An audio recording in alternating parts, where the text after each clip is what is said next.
अस्सलाम वालेकुम फ्रेंड्स, आज की इस वीडियो में मैं आपको एजेक्स के बारे में बताऊंगा। तो Ajax basically is a technique for creating fast and dynamic web pages. Ajax हम वेब पेजेस बनाने के लिए बल्कि सर्वर साइट पर जो हम स्क्रिप्टिंग करते हैं जैसे PHP में हम करते हैं उसके अंदर यूज़ होती है। और ये हम इसलिए यूज़ करते हैं कि जब भी क्लाइंट अपने वेब ब्राउज़र पर कोई चीज़ एंटर करता है या सर्च करता है तो उसको वो चीज़ बग़ैर पेज के रिफ़्रेश किए या रीलोड किए वो चीज़ मिल जाती है। ठीक है, यानी उसको दोबारा पेज को रिफ़्रेश करना नहीं पड़ता। तो इस वजह से ये काम थोड़ा तेज़ हो जाता है। तो इसके अंदर 2-3 मेथड होते हैं एजेक्स के जो इसके लिए यूज़ होते हैं। ठीक है, वो हम पढ़ेंगे और इस वीडियो में बल्कि 2 वीडियो में मैं आपको बताऊंगा कि कैसे हम यूज़र से नेम लेंगे और ईमेल और पासवर्ड लेंगे। ठीक है, और उनको डेटाबेस के अंदर सेव कराएंगे और चेक करेंगे कि जो ईमेल यूज़र ने एंटर किया है वो पहले डेटाबेस के अंदर सेव है कि नहीं। और इसके लिए हम एजेक्स की टेक्निक यूज़ करेंगे। तो बॉडी के अंदर हेड के अंदर हमने एजेक्स का स्क्रिप्ट लिखी है, वो हम बाद में देखेंगे। पहले मैं आपको HTML का थोड़ा सा बता देता हूँ कि हमने क्या किया यहाँ पर। तो मैंने इनपुट पहले ली है जिसका नाम नेम है और ID भी नेम है और प्लेस ऑर्डर के अंदर हमने एंटर योर नेम रखा है, यानी नेम एंटर करने के लिए जगह हमने बनाई है। और दूसरा ईमेल के लिए हमने बनाई है और इसकी भी टाइप ईमेल है। और तीसरी इनपुट पासवर्ड के लिए हमने ये बनाई है। ठीक है, और एक दूसरी चीज़ हमने बटन बनाया है। ठीक है, इसकी ID BTN है और इसका नाम सबमिट है। और नीचे जो हमारा रिज़ल्ट होगा ये जो हमें वो शो कराएगा कि आप रजिस्टर हैं या आप रजिस्टर नहीं हो सकते, वो हम P टैग के अंदर शो कराएंगे। ठीक है, तो इस वजह से मैंने ये P टैग लिखा है। अब आते हैं एजेक्स के अंदर जो कि हमने यहाँ पर स्क्रिप्ट के अंदर लिखा है। ठीक है, इस स्क्रिप्ट के अंदर एजेक्स यूज़ करने के लिए हमें जावास्क्रिप्ट चाहिए होती है। ठीक है, यानी जावास्क्रिप्ट की कोडिंग करनी चाहिए होती है या फिर jQuery की चाहिए होती है। तो मैंने यहाँ पर jQuery लिखी है। ठीक है, ये jQuery के कोड लिखे हैं और आप जावास्क्रिप्ट के भी लिख सकते हैं, लेकिन जावास्क्रिप्ट के थोड़ा लेंथी हो जाते हैं, मुश्किल हो जाते हैं, तो इस वजह से मैंने jQuery लिखी है। तो jQuery लिखने के लिए आपको jQuery की फ़ाइल इंक्लूड करनी पड़ती है हेड के अंदर। ठीक है, तो ये वाली फ़ाइल जो कि मैंने jQuery की वेबसाइट से डाउनलोड की है, मैं आपको उसका लिंक भी दे दूंगा और ये फ़ाइल भी अपलोड कर दूंगा, आप वहाँ से डाउनलोड कर सकते हैं। तो ये फ़ाइल आपको पहले इंक्लूड करना होगी, तब आप jQuery की कमांड ये जो भी फंक्शन है वो लिख सकेंगे। तो ये फ़ाइल हमने jQuery की इंक्लूड की। अब हम इस स्क्रिप्ट टैग के अंदर अपना एजेक्स का कोड लिखेंगे जिसके अंदर हम यूज़र से ईमेल नेम और पासवर्ड वगैरह लेके डेटाबेस के अंदर सेव कराएंगे और चेक करेंगे कि वो ऑलरेडी एग्जिस्ट है कि नहीं है। तो इसके लिए जो फर्स्ट फंक्शन मैंने यूज़ किया है $document.ready फंक्शन। ठीक है, तो ये रेडी फंक्शन इसलिए यूज़ होता है, ये चेक करता है कि जो हमने ये फ़ाइल jQuery की दी है वो लोड हो चुकी है या नहीं। जब ये फ़ाइल लोड हो जाएगी, हमारे ब्राउज़र पर चलेगी, तब ये फंक्शन रेडी हो जाएगा और इसके अंदर हम काम करेंगे। अगर ये फ़ाइल किसी वजह से लोड ना हो सकी तो ये फंक्शन फिर काम नहीं करेगा और इस तरह हमारा एजेक्स का कोड भी वर्क नहीं करेगा। तो ये फंक्शन है, इसका थोड़ा मैं ये काम हटा देता हूँ ताकि आपको सही समझ आ जाए। इसे मैं कट कर देता हूँ और इस फंक्शन की बेसिकली ये वाला इस तरह लिखते हैं। ठीक है, $document.ready फंक्शन, फिर पैरेंथेसिस, फिर कर्ली ब्रैकेट्स के अंदर फंक्शन के अंदर जो भी काम करना होता है हमने लिखना पड़ता है। ठीक है, और ये वाली ब्रैकेट्स इस रेडी फंक्शन की है और इसे हम सेमीकोलन से क्लोज करते हैं और ये 2 ब्रैकेट्स फंक्शंस की हैं और ये इस डॉक्यूमेंट की हैं। तो ये इसका सिंटैक्स है। अब इस कर्ली ब्रैकेट्स के अंदर हम अपना और काम करेंगे जो कि मैं आपको बताता हूँ।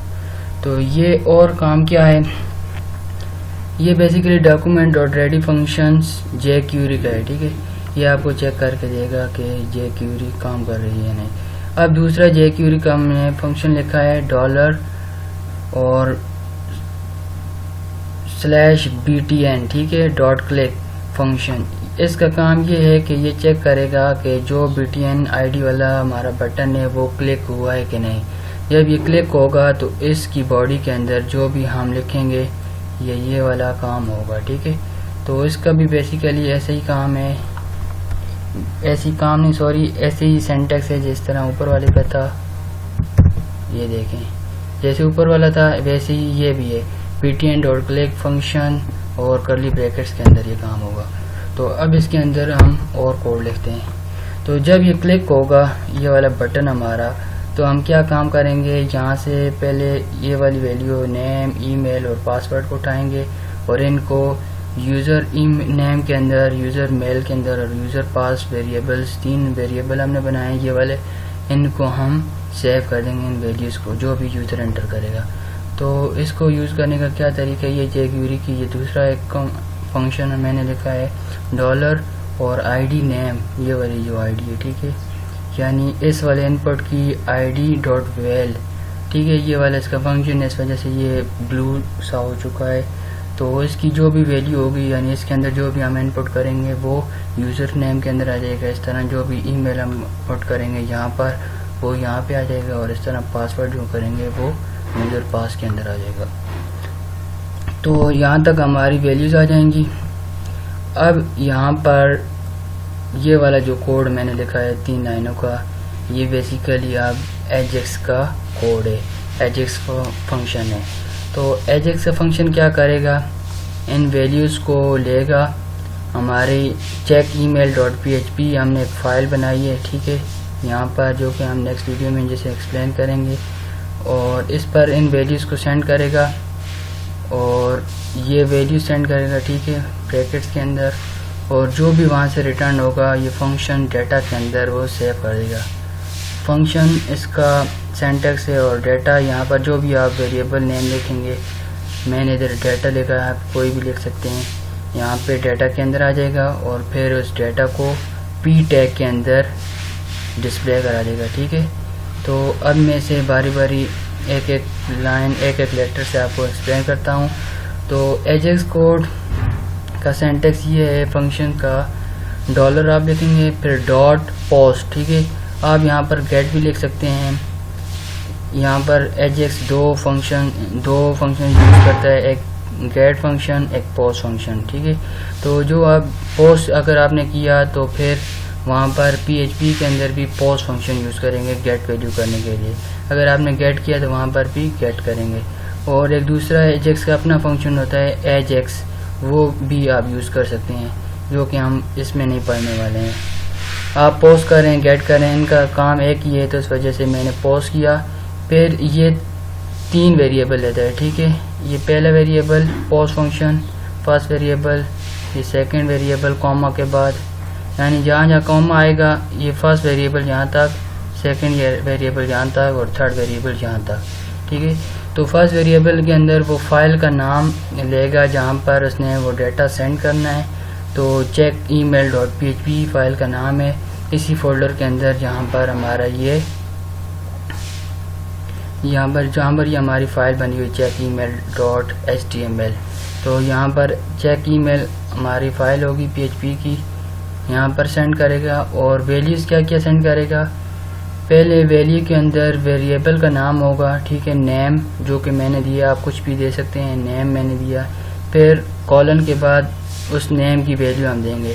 तो नेम की वैल्यू यहाँ पर यूज़र नेम के अंदर पड़ी है जो कि यहाँ से हमने एंटर की थी, वो ये वैल्यू सेंड कर देगा, फिर कॉमा, फिर दूसरी वैल्यू ईमेल सेंड करेगा, ठीक है, ईमेल आप वेरिएबल का नाम कुछ भी दे सकते हैं, इस तरह आप लिखेंगे, फिर कॉलन के बाद इसकी वैल्यू, फिर कॉलन कॉमा, फिर पास आप कुछ भी नेम देख सकते हैं, फिर कॉलन के बाद उसकी वैल्यू और कर्ली ब्रैकेट बंद, ठीक है। तो कर्ली ब्रैकेट्स के अंदर आप कोई भी डेटा सेंड कर सकते हैं, आप एक डेटा भी सेंड कर सकते हैं, आप मल्टीपल डेटा भी सेंड कर सकते हैं। अगर मैं इस तरह लिखूं, ठीक है, तो ये फिर एक ही डेटा सेंड होगा, और अगर कॉमा लगाकर आप 3 वैल्यू या ज़्यादा वैल्यू भी सेंड कर सकते हैं। तो ये मैंने 3 वैल्यू सेंड की और फिर कॉलन कॉमा और फंक्शंस के अंदर डाटा आ जाएगा, ठीक है। और डाटा फिर हम इन ब्रैकेट्स के अंदर, ठीक है, $p यानी p टैग होगा ये वाला, ठीक है। आप इसे आईडी देकर यहाँ पर आईडी भी दे सकते हैं, जो मर्जी दें। और फिर .html यानी इसका जो भी अंदर वाला HTML का कोड होगा या डाटा होगा, वो क्या होगा, डाटा होगा जो कि वहाँ से रिसीव होगा। तो ये हमारा एजेक्स का कोड है।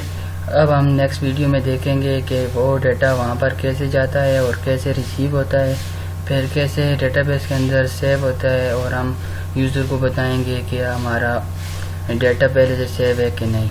तो नेक्स्ट वीडियो के लिए इजाज़त है, बाय।